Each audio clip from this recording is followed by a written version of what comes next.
हाय दोस्तों, मैं मुकेश कुमार गुप्ता आप सभी लोगों का स्वागत करता हूं अपने यूट्यूब चैनल सुपर एमएस 91 पे। दोस्तों, आज हमारा टॉपिक है वैदिक काल। कैसा टॉपिक है? वैदिक काल। वैदिक काल के अंतर्गत आज हम पढ़ेंगे, अपने सारे क्वेश्चनों का रिवीजन करेंगे जो प्रीवियस ईयर में क्वेश्चन पूछे गए हैं। ये घटना चक्र का पूर्वावलोकन हम लोग इस महीने के लास्ट तक ख़त्म करने की पूरी कोशिश करेंगे। ठीक है, चलिए आज हमारा वैदिक काल के अंतर्गत पहला प्रश्न है। लिखा है कि आर्य शब्द इंगित करता है। आर्य शब्द का अर्थ क्या होता है या आर्य शब्द किसे क्या कहते हैं, इसके बारे में बताना है। क्या निम्न जाति समूह को आर्य कहते हैं, या यावारी जन को आर्य कहते हैं, या भाषा समूह को कहते हैं, या श्रेष्ठ वंश को कहते हैं। तो यहाँ पे जो आर्य शब्द एक बुद्धिमत्ता से लिया गया है, ज्ञान से लिया गया है, तो यहाँ आर्य का मतलब हो जाएगा श्रेष्ठ वंश। क्या सही होगा? श्रेष्ठ वंश। चलिए आगे चलते हैं, आगे देखते हैं। ये लिखा है क्लासिकी संस्कृति में आर्य शब्द का अर्थ है। क्लासिकी संस्कृति में आर्य का क्या अर्थ है, क्या उसमें माना गया है? क्लासिकी संस्कृति में लिखा है ईश्वर में विश्वासी, एक वंशानुगत जाति, किसी विशेष धर्म में विश्वास रखने वाला, एक उत्तम व्यक्ति। तो एक बुद्धिमत्ता कह दें या एक अच्छा श्रेष्ठ व्यक्ति कह दें, तो उसके लिए क्या हो जाएगा? एक उत्तम व्यक्ति। आर्य जो कहा, आर्य का मतलब जो कहा गया है वह एक उत्तम व्यक्ति से लिया गया है। ठीक है, माना गया है। चलिए आगे देखते हैं अगला हमारा प्रश्न। सर ठीक है, देखिए यहाँ प्रश्न देखिए, लिखा है सबसे पुराना वेद। सबसे पुराना वेद कौन सा है? यजुर्वेद है, सामवेद है, ऋग्वेद है, अथर्ववेद है। आप सभी जानते हैं ऋग्वेद। सबसे पुराना वेद कौन सा है? ऋग्वेद है। चलिए अगला देखिए। ये भी शब्द बहुत अच्छा है, बहुत इंपॉर्टेंट, कई बार एग्जाम में पूछ चुका है। त्रयी। त्रयी नाम है, मैं त्रयी किसे कहते हैं? ठीक है, क्या तीनों वेदों का है? क्या धर्म संघ युद्ध को हम कहते हैं, या हिंदू धर्म के 3 देवताओं को कहते हैं, या 3 मौसमों को कहते हैं? तो त्रयी जो है हमारे ऋग्वेद के 3 वेदों से लिया गया है। ये 3 वेदों को मिलाते हैं, उसे हम त्रयी बोलते हैं। क्या बोलते हैं? त्रयी बोलते हैं। देखिए जैसे ऋग्वेद, यजुर्वेद और सामवेद को त्रयी वेद या त्रयी का नाम दिया जाएगा। वेद त्रयी या त्रयी का नाम दिया जाता है। आगे देखिए अगला प्रश्न है, किस वैदिक ग्रंथ में वर्ण शब्द का सर्वप्रथम नाम उल्लेख है? वर्ण शब्द का सबसे पहले उल्लेख किस में है? ऋग्वेद में। किस में है? ऋग्वेद में। चलिए हम आगे चलते हैं। ये देखिए मेरा अगला प्रश्न कह रहा है वर्ण व्यवस्था से संबंधित पुरुष सूक्त मूलतः पाया जाता है। मतलब पुरुष सूक्त मूलतः कहाँ पाया जाता है? ठीक है, अथर्ववेद में पाया जाता है। पुरुष सूक्त की व्याख्या है, सामवेद में है, ऋग्वेद में है, मनुस्मृति में है, इनमें से कोई नहीं है। तो 4 वेद हैं, 4 में से हमारा ऋग्वेद में। पुरुष सूक्त की बात किसमें की गई है? ऋग्वेद में की गई है। ठीक है, चलिए ये देख लीजिए, सुमेलित कीजिए, मिलाना है, जिसमें हमने बताया अथर्ववेद का संबंध इसमें किससे है, ऋग्वेद का संबंध किससे है। ऋग्वेद आप जानते हैं ईश्वर की महिमा से या ईश्वर के स्रोत से है, इसका इससे संबंध है। लेकिन अथर्ववेद का बलिदान नहीं होगा, अथर्ववेद का औषधि हो गया, तंत्र मंत्र होगा। आगे देखते हैं बलिदान जो होता है विधि, जो ये आप बलिदान की विधि जो आप पढ़ेंगे ये यजुर्वेद में पढ़ेंगे। किसमें? यजुर्वेद।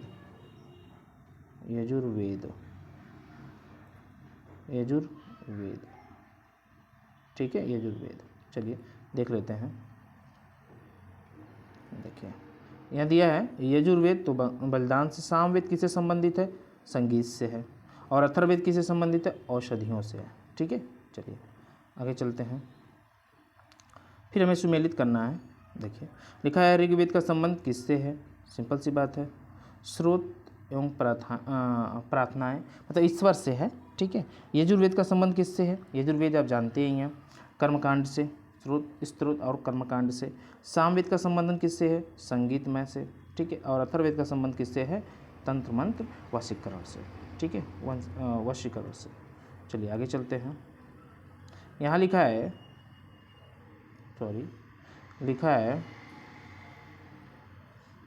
देखिएगा, लिखा है निम्नलिखित 4 वेदों में से किस एक जादुई माया और वशीकरण का वर्णन है? अभी आप देखें अथर्ववेद, तो यहाँ तो ये होगा नहीं, ये होगा नहीं, ये होगा नहीं, क्या होगा? अथर्ववेद। चलिए हम अथर्ववेद देख लेते हैं। ठीक है। देखिए अथर्ववेद क्या होगा, अथर्ववेद। चलिए आगे देखते हैं। लिखा है ऋग्वेद में ऋचाएँ हैं 1028, सॉरी हाँ 1028, ये हमारा सही है, 1028 ऋचाएँ हैं। ऊपर दिया है ऋग्वेद है क्या, स्रोतों का संग्रह बताएं, स्रोत एवं ईश्वर के बारे में बात, ईश्वर की महिमा, कथाओं का संकलन, युद्ध का ग्रंथ और शब्दों का संकलन। इसमें इंपॉर्टेंट क्या है, स्रोतों का संकलन। अगला देखिए, ये बहुत ही महत्वपूर्ण, ये हर बार एग्जाम में पूछता है क्वेश्चन। यहाँ पे अगर ऋग्वेद से क्वेश्चन बनता है तो यहाँ से जरूर एक बार क्वेश्चन पूछ देता है। पूछा है ऋग्वेद का संबंध किससे है, तो ऋग्वेद का संबंध किससे है, ऐतरेय से है, ठीक है। अथर्ववेद का संबंध किससे है, ये गोपद से है। और सामवेद का संबंध किससे है, पंचविश से है। किससे है, पंचविश से है। और यजुर्वेद का संबंध क्या है, शतपथ से है। देखिए आप इसको जरूर याद रखिएगा, ये कई बार एग्जाम में पूछ चुका है ये प्रश्न। ऐतरेय का संबंध किससे है, तो ऋग्वेद, ये ध्यान रखिएगा, ठीक है। चलिए इसको यहाँ पे देख लेते हैं। ऋग्वेद का संबंध ऐतरेय से, सामवेद का संबंध पंचविश से, अथर्ववेद का संबंध गोपद से, यजुर्वेद का संबंध शतपथ से, ठीक है। चलिए आगे देखते हैं अगला प्रश्न। वही चलिए ब्राह्मण ग्रंथ में ऋग्वेद से संबंधित है ऐतरेय ब्राह्मण, ठीक है। चलिए आगे चलते हैं अगले प्रश्न पे। गोपद ब्राह्मण, गोपद ब्राह्मण अभी आप पढ़े हैं, अथर्ववेद से संबंधित है। किससे संबंधित है, अथर्ववेद से। क्वेश्चन कई बार ये रिपीट हुआ है, ये कई बार क्वेश्चन पूछ चुका है, ठीक है, ये ध्यान रखिएगा। यहाँ लिखा है ऋग्वेद में कौन सा मंडल पूर्णतः सोम देवता का संबंधित, 9वां मंडल है, किसको समर्पित है, सोम देवता को। और कितने मंडल हैं ऋग्वेद में, 10 मंडल है, ठीक है, 10 मंडल है। चलिए आगे चलते हैं। यहाँ देखिए लिखा है कि ऋग्वेद संहिता का 9वां मंडल पूर्णतः किसको समर्पित है। अभी इसके पहले आपने पढ़ा सोम देवता, इस पे का नामकृत देवता है, ठीक है, नामांकित देवता, पे पर नामांकित देवता है सोम देवता। उसके बाद आते हैं हम लोग अपने 7वें प्रश्न पे। यज्ञ संबंधित विधि विधानों का पता चलता है किससे, ऋग्वेद से, सामवेद से, ब्राह्मण ग्रंथों से, यजुर्वेद से। यजुर्वेद से यज्ञ कर्मकांड यज्ञ के बारे में पता चलता है। चलिए अगला देखते हैं।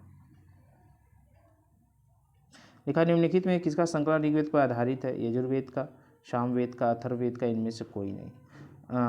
कौन सा ऐसा है जिसका इस पे आधारित है, यजुर्वेद है कि सामवेद है कि सामवेद, कौन सा है, सामवेद। इसमें संगीत की बात की गई है, बहुत सी चर्चाएँ ली गई हैं, किससे, ऋग्वेद से ली गई हैं। जैसे ऋग्वेद में वैसे सामवेद में भी है, तो इसलिए कहा जाता है कि यजुर्वेद में इसकी चर्चाएँ मिलेंगी, ठीक है। आगे चलते हैं। चलिए अगला प्रश्न देखिए हमारा, अगला प्रश्न देखिए।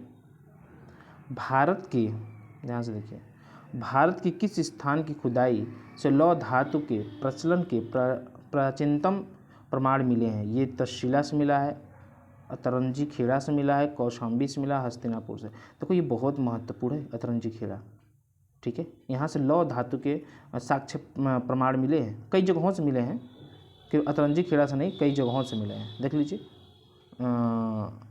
सॉरी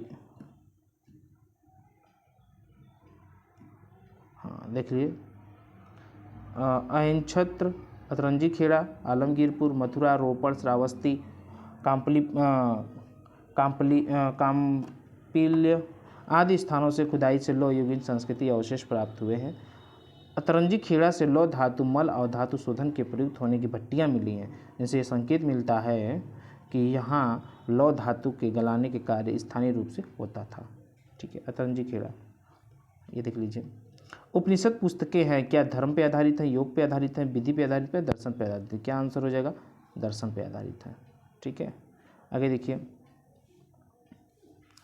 उपनिषदों का मुख्य विषय है क्या, सामाजिक विषय है, दर्शन, अभी आपको बताया क्या है, दर्शन विषय है। चलिए अगला देखिए। निम्नलिखित में किस वैदिक साहित्य में मोक्ष की चर्चा मिलती है। मोक्ष, देखो वैदिक काल के अंतर्गत वैदिक साहित्य जो है उसमें मोक्ष की चर्चा नहीं मिलती है। यहाँ ऋग्वेद में तो नहीं मिलेगी, ठीक है, संहिताओं में भी नहीं है, ब्राह्मण में भी, उपनिषद में है। मोक्ष की बात किस में की गई है, उपनिषदों में की गई है। मोक्ष की बात किस में की गई है, उपनिषद में की गई है, ठीक है। चलिए आगे आते हैं, यहाँ देखिए, ठीक है। चलो लिखा है अध्यात्म ज्ञान के विषय में नचिकेता और यम का संवाद किस उपनिषद में प्राप्त होता है? और नचिकेता और उपनिषद, देखो उपनिषद एक आचार्य थे, इन्होंने नचिकेता को एक संबोधन दिया एक शिष्टाचार्य के रूप में। उन्होंने बताया कि वो भी किस में लिखा पाया गया ये चीज़, कठोपनिषद में पाया। आज भी हम लोग ये चीज़ बोलते हैं कि आत्मा, ठीक है, अजन्म है, मतलब आत्मा का कभी जन्म नहीं होता है, वो न कभी मरती है, ठीक है, न ही उसका कोई जन्म होता है, ये अजन्म है, अनवरत चलती रहती है, ठीक है, स्थावर है। तो चलिए देख लेते हैं ये किस उपनिषद में प्राप्त होती है? कठोपनिषद। ये आप ध्यान रखेंगे, किस में प्राप्त होती है? कठोपनिषद में, ठीक है। चलिए देख लीजिए, नचिकेता का संवाद उल्लिखित है। इसमें आचार्य यम ने नचिकेता को उपदेश दिया है कि न इस आत्मा का कभी जन्म होता है और न ही कभी इसकी मृत्यु होती है, यह अजन्मा, नित्य और शाश्वत है। कठोपनिषद कृष्ण यजुर्वेद का उपनिषद है। देखो दो यजुर्वेद है, एक शुक्ल है, क्या है? शुक्ल, और एक क्या है? कृष्ण, ठीक है। तो कृष्ण में कठोपनिषद के बारे में बात की गई है। चलो आगे देखिए, वही क्वेश्चन दोबारा रिपीट है। नचिकेता आख्या का उल्लेख किसमें मिलता है? कठोपनिषद में मिलता है, ठीक है। आगे देखते हैं अगला प्रश्न। उपनिषद काल के राजा अश्वपति शासक थे, काशी के थे, काशी के राजा शत्रु थे, पांचाल के थे, विदेह के थे, केके के थे। अश्वपति राजा कहाँ के थे? केके के थे, ठीक है। चलिए देख लीजिए, उपनिषद में वर्णित विदेह के राजा जनक, पांचाल के राजा प्रवाण जाबाली, केके के राजा अश्वपति और काशी के राजा अजाशत्रु प्रमुख थे। इसमें कह रहा है निम्नलिखित में से वैदिक साहित्य का सही क्रम बताइए। क्या? पहले वैदिक संहिताएं थे, फिर ब्राह्मण, आरण्यक, उपनिषद। सही है, उपनिषद सबसे लास्ट में आया है, उपनिषद सबसे लास्ट में आया है, ठीक है, ये पहला ही सही होगा, आगे पढ़ने की जरूरत ही नहीं है, ठीक है। आगे देखिए, आरंभिक वैदिक साहित्य में सर्वाधिक वर्णित नदी है, सबसे ज़्यादा किस नदी के बारे में जिक्र की गई है वैदिक काल के अंतर्गत? आप लोग जानिए, सिंधु नदी की। कौन सी नदी का जिक्र सबसे ज़्यादा है? सिंधु नदी की, ठीक है। शतुर्दी, और भी कुछ नदियां हैं, देखिए आप, सरस्वती और क्या है? गंगा, इतनी नदियां हैं, लेकिन इसमें जिक्र सबसे ज़्यादा किसकी है? सिंधु की। सिंधु नदी वैदिक काल में सर्वाधिक महत्वपूर्ण था, इसी कारण इसका एक सर्वाधिक है। सिंधु नदी उसके आर्थिक महत्व को हिरण्ययी कहा गया है। क्या कहा गया है? हिरण्ययी, आर्थिक महत्व को देखते हुए। लिखा है आस्किन की पहचान। आस्किन नदी किसे कहा जाता है? पहले आस्किन कहा जाता था, आज उसे क्या कहा जाता है? चेनाब नदी। आस्किन का मतलब क्या है? चेनाब, जो आज के समय में चेनाब नदी का नाम है, ठीक है, वो पहले आस्किन कहा जाता था, ठीक है। देखिए, चलिए समझाते हैं। देखिए, ऋग्वेद में निम्नलिखित किन नदियों का उल्लेख अफगानिस्तान के साथ आर्यों के संबंध का सूचक है? क्या? आस्किन का है, परुशड़ी का है, राबी होता है परुशड़ी, कुबा क्रुमा का। अफगानिस्तान से संबंध, कुबा मतलब होता है काबुल, क्या होता है? काबुल। कुबा मतलब क्या होता है? काबुल। बिपाशा शतुर्दी, इसका नहीं होता, आंसर क्या सही हो जाएगा? कुबा, ठीक है। अब देखते हैं, देख लीजिए थोड़ा सा इसके बारे में। लिखा है ऋग्वेद में उल्लिखित कुबा, काबुल, क्रुमु कुर्रम, गोमती गोमल एवं सुसावती स्वात नदी आदि अफगानिस्तान में बहती हैं। इन नदियों का उल्लेख स्पष्ट रूप से अफगानिस्तान के साथ गहन संबंध था। चलिए देखिए, वैदिक नदी कुबा का स्थान कहाँ निर्धारित होना चाहिए? अफगानिस्तान में। कुबा मतलब काबुल, काबुल आप जानते ही हैं, अफगानिस्तान की राजधानी भी है। कुबा, सॉरी देखिए थोड़ा ऊपर करके, क्या कर रहा है? कुबा आप जानते हैं किससे संबंधित है? कुबा का मतलब क्या हो जाएगा? काबुल। सदानीरा, गंडक, ठीक है, और काबुल हो गया, गंडक हो गया, परुशड़ी, रावी, सतलज, ठीक है। चलिए इसको मिलान कर लेते हैं हम लोग, देख लीजिए यहाँ पे। देखिए, कुबा, काबुल, रावी, परुशड़ी क्या है? रावी है, सदानीरा गंडक है, और शतुर्दी ये क्या है? सतलज है। शतुर्दी क्या है? सतलज है। इन नदियों का नाम है, वैदिक नाम ये है, और आधुनिक नाम जो आज के समय में हम लोग प्रयोग करते हैं वो ये नदियाँ हैं, ठीक है। और पहले वैदिक नामों में ये आती थी, ठीक है। चलिए आगे चलते हैं। देखिए इसमें क्या लिखा है? लिखा है कि निम्नलिखित में से कौन सी चतुष्टय वेदांतों काल में प्रचलित हुई? धर्म, अर्थ, काम, मोक्ष। मोक्ष उपनिषद बाद में आया था, तो ये हो गया। ब्राह्मण, क्षत्रिय, वैश्य, शूद्र किसमें? प्रथा चतुष्टय वेदोत्तर काल में। ब्राह्मणचर्य, गृहस्थ, वामपथ, सन्यासी, ये भी सही है, ये भी सही है। इंद्र, सूर्य तो भगवान के बारे में बात है, इस पर हम जिक्र नहीं करेंगे, बस हमें याद रखना चाहिए ए और सी। ठीक है, दोनों सही है, ज़्यादातर तो ए सही है, दोनों हम लोग मानेंगे। ठीक है, चलिए आगे देखिए। यहाँ लिखा है धर्म और रीति भारत के प्राचीनतम वैदिक सभ्यता के एक केंद्रीय विचार को चित्रित करते हैं। इन संदर्भ में निम्नलिखित कथनों पर विचार कीजिए। देखिए पहला क्या है कथन, लिखा है धर्म व्यक्ति के दायित्वों या स्वयं दूसरों के प्रति व्यक्तिगत कर्तव्यों का संकलन करता है। सही है। रीत मूलभूत नैतिक विधान था जो सृष्टि और उससे निरंतर निहित सारे तत्वों के क्रियाकलापों का संचालन भी करता है। ये भी सही है और ये भी सही है। आंसर यहाँ पे दोनों होगा। ठीक है, देखिए ए और बी दोनों सही है। कौन सा सही है? दोनों सही है, ये दोनों सही है, ए और बी। ठीक, आगे देखिए अगला प्रश्न लिखा है ऋग्वैदिक काल के निष्क किस अंग से कंकाभूषण। निष्क आप जानते ही हैं, एक सोना होता है, स्वर्ण सोना, वो उसका जो चीज़ें बनती हैं, जो सामान बनाई जाती है, वो गले में पहनी जाती थी पहले। निष्क मतलब गला का सामान था। ठीक है, चलिए आगे देखते हैं। लिखा है निशाका। निशाका बात एक ही है, ये स्वर्ण आभूषण के लिए जाने जाते थे। ठीक है, स्वर्ण आभूषण के लिए।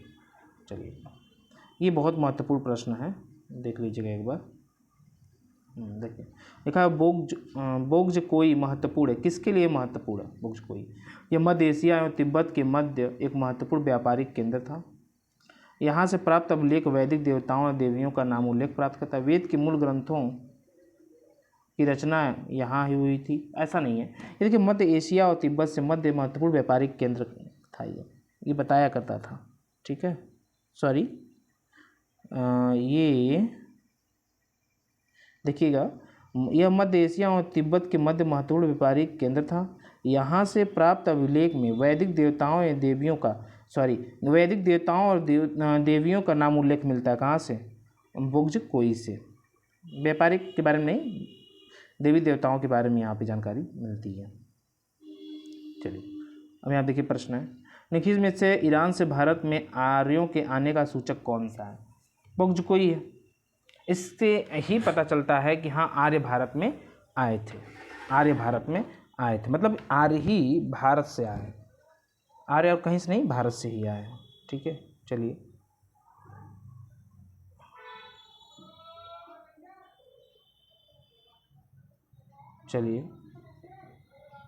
अगला प्रश्न है हमारा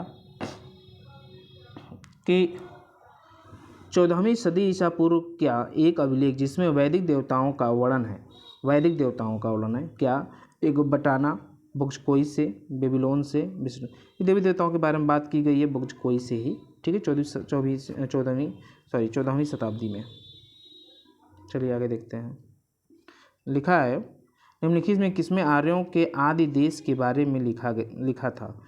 देश के बारे में लिखा, आर्यों के आदि देश के बारे में लिखा था। क्या एनिमेशन ने लिखा था, शंकराचार्य ने, विवेकानंद ने लिखा था, या बाल गंगाधर तिलक ने लिखा था? तो आंसर हो जाएगा बाल गंगाधर। इसको मान्य नहीं किया गया, इतिहासकारों ने इन्हें माना नहीं। जो बाल गंगाधर तिलक ने कहा उसको आर्यों ने माना, इतिहासकारों ने माना नहीं। ठीक है, ये आर्यों के आदि देश के बारे में लिखा था। चलिए देख लेते हैं, थोड़ा सा देख लीजिए। बाल गंगाधर तिलक ने आर्यों के आदि देश के बारे में लिखा था। तिलक ने यह मत व्यक्त किया था कि आर्यों का आदि देश उत्तरी ध्रुव था, किंतु तिलक की इस बात से इतिहासकार सहमत नहीं थे। ठीक है, चलिए आगे देखिए। लिखा है, अभी आप पढ़े भी हैं, पुरुष मेघ का उल्लेख किस ग्रंथ में है? क्या कृष्ण में है, शुक्ल में है, शतपथ है, पंचवीस है? ठीक है, तो आप एक चीज़ ध्यान रखिए, आप जानते हैं कि शतपथ पंचवीस जो है ये आपके क्या कहते हैं, यजुर्वेद का ही मतलब है पंचवीस। अभी आप पढ़े भी हैं, मिलान भी किए थे। और यहाँ पे कृष्ण यजुर्वेद भी दिया है, शुक्ल भी दिया है, इसलिए इस क्वेश्चन को असमंजस की स्थिति बन गई। लेकिन सबसे ज़्यादा सटीक जो आंसर होगा कृष्ण में, क्योंकि आप पढ़े भी हैं, किस में होगा, कृष्ण में। क्योंकि आपको हमने बताया था यजुर्वेद का 2 भाग था, एक कृष्ण यजुर्वेद, एक शुक्ल यजुर्वेद। ठीक है, चलिए, तो आंसर जो होगा कृष्ण ही होगा। ये देखिए अगला प्रश्न, ये मेरा प्रश्न है, शतपथ ब्राह्मण में निम्नलिखित राजा विधेय माधव से संबंधित ऋषि थे। श्री गौतम राहुगोड़ा। कौन थे? श्री गौतम राहुगोड़ा। ठीक है, चलिए ये मेरा अंतिम प्रश्न है।